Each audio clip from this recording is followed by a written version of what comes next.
They paid me to guard a single grave, every night, for 30 years.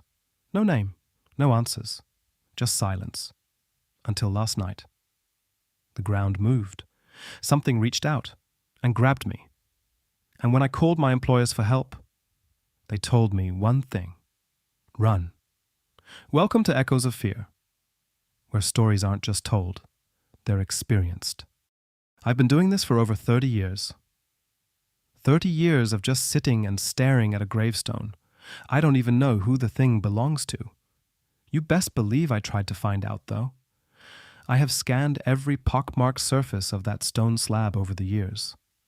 It's so weathered that the only part of the deceased's name I can make out is a B and an R. Not much to go off of.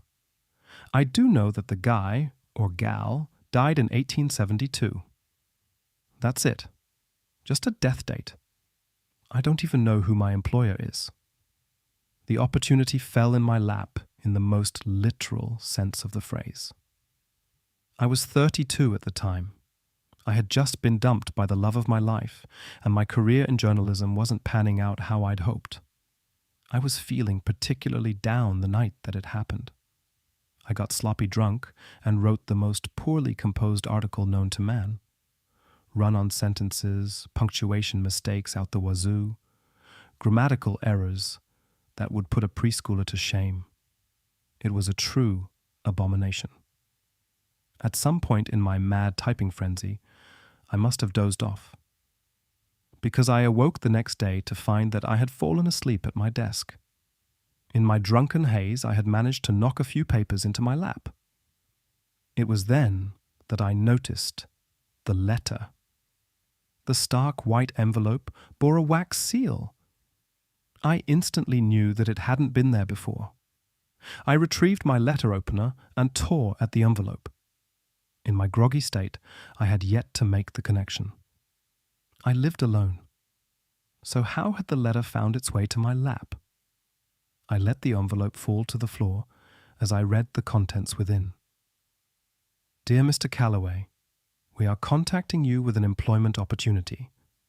We have been observing you for some time, and we have come to the conclusion that you are a perfect fit for the position.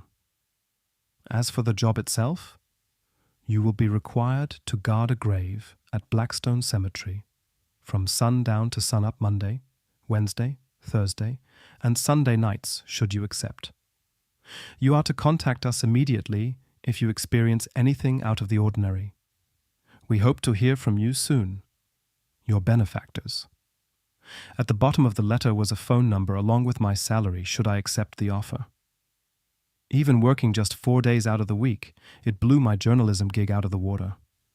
Of course, I took the whole thing with a grain of salt. I had likely received the letter as a prank and forgotten that I had it.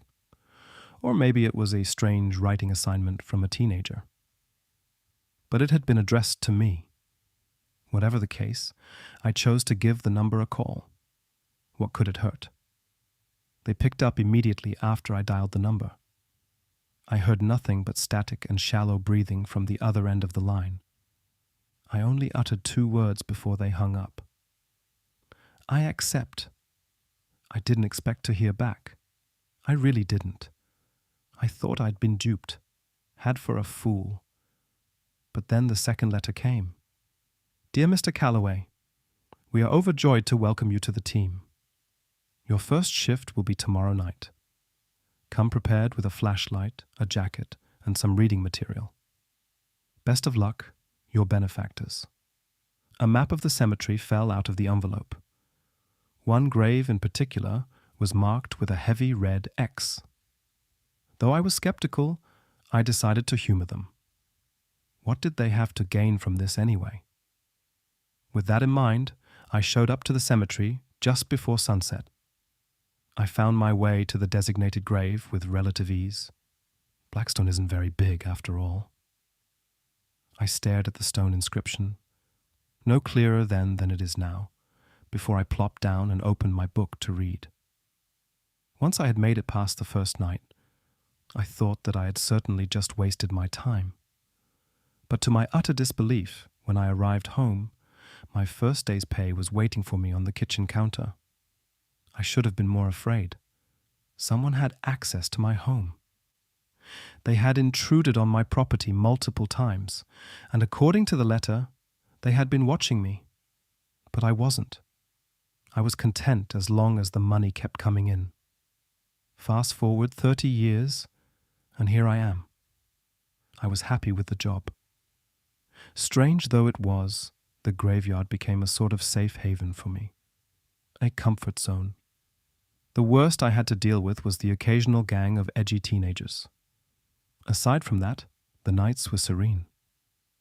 Until last night.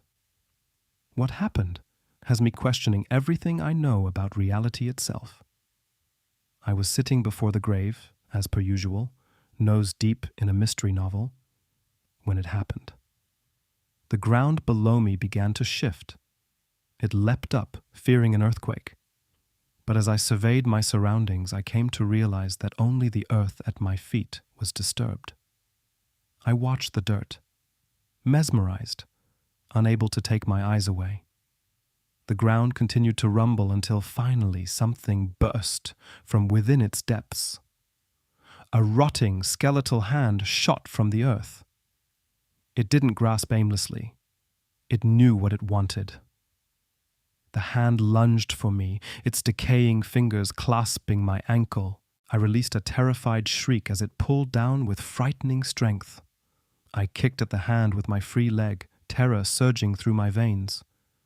When it finally released me, I realized that I was bleeding. Frantic, I backed up and did the only thing I'd been trained to do. I called my employer. They picked up immediately. The grave. Whoever's buried there, they've awakened. For the first time, I heard my benefactor's voice. It was deeper than that of any human I have encountered. It uttered a single word: run.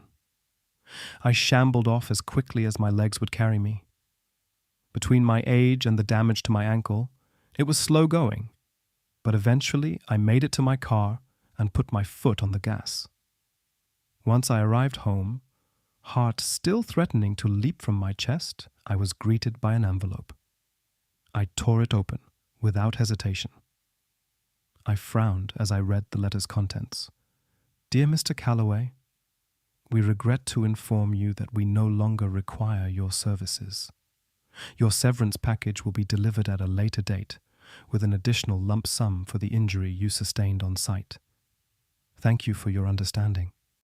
I thought it was over the moment I ran, but deep down, I know it's not.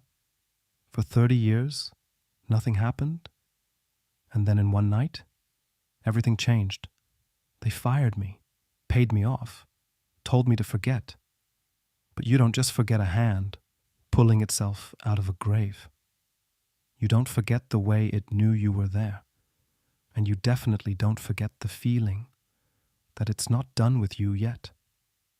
Because whatever was buried there, it wasn't meant to stay buried. This is echoes of fear. And some stories don't end when you escape.